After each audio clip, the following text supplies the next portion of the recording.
Hey Non-Techies, this is Jess from Non-Techie HQ. In today's video, we will go over how to connect Printful to Shopify. First, log into or create your Printful account.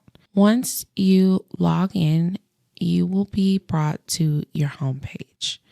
From the homepage, we will go to Stores. And in Stores, we will go to Choose Platform. In the Connect to an e-commerce platform page, we will click Shopify. Here, it goes over information for how to get started with Shopify and Printful and what it would look like. So we will click Get App.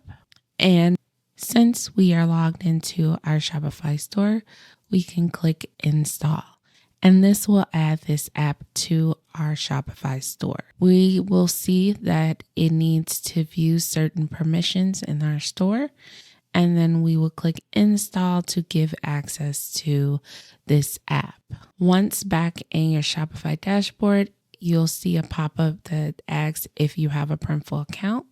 We will sign in. And since we are logged into our Printful account already, we can click Authorize. Once that is completed, we now have our Shopify store and Printful store connected. So that is how to connect Printful to Shopify.